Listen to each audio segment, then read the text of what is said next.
All right, guys, welcome to 30 days camera setting series with Photographics Academy. So today we're going to be working with Nikon D750 and we're going to be looking at understanding your program modes. Just a very quick one. Pick up your camera, look right here or any other place that you see a button like this. In some of the cameras you might see it somewhere around here or even around here depending, or you would definitely see it looking like this. So let's understand it. The M over here stands for manual. What is manual? Manual simply means that you get to set everything yourself, right? You get to set your aperture, your speed, and your ISO yourself. Even your white balance, of course, you have to do the settings manually. Then the A over here simply means aperture priority. What is aperture priority? So let's assume that you are shooting in a place where you get to be changing the exposures just with your aperture.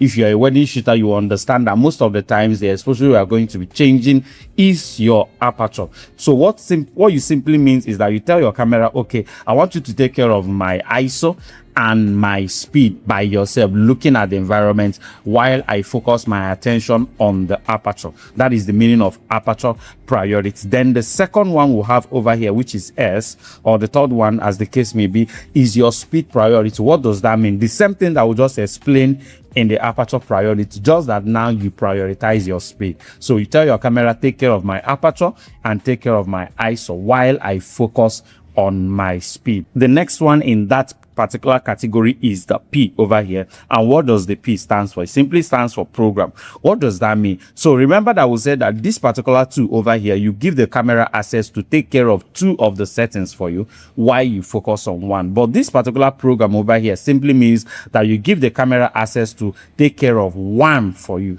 while you focus on two. So the camera can take care of your aperture while you focus on the speed and the ISO, or any other one that you choose for it, and all of that. Then moving ahead, let me take it back to this particular one. So if you look over here, these ones are outside this group.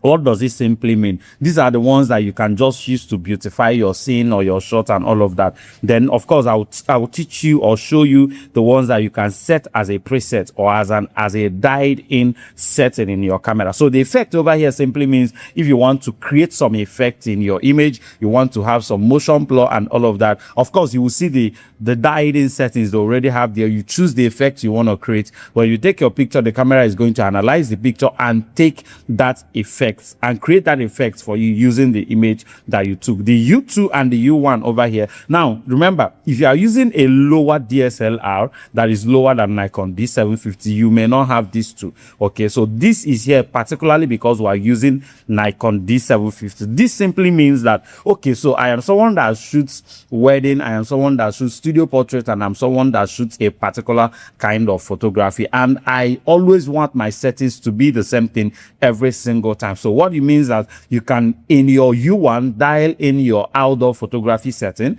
save it there.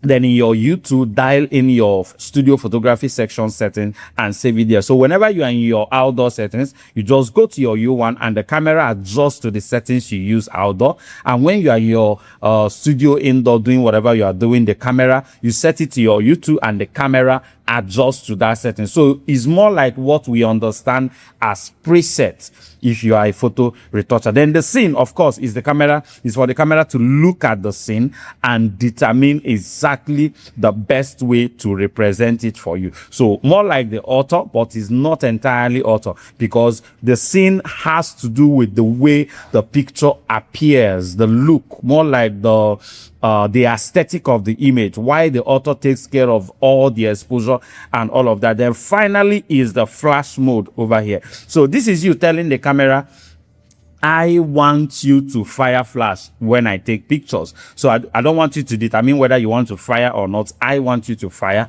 while still adjusting other settings by yourself. All right, so the very next one is your auto mode right here. So what is your auto mode? Simple. You are relegating your whole rights to the camera. You are telling the camera, look at the whole environment. I'm a lazy shooter, whatever you want to call it. Look at the whole environment.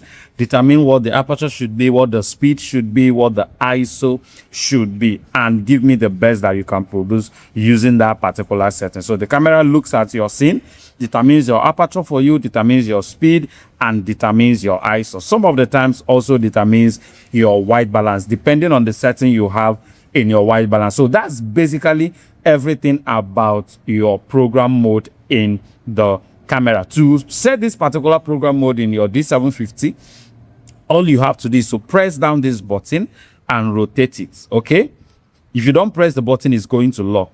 So press the button and rotate it. So I have it back to my manual mode. Thank you so much. I need you to do something for me. Take 5 photos using each of these particular program modes. Send it for us right in our community. Let's see what you have. Thank you. See you on the next class.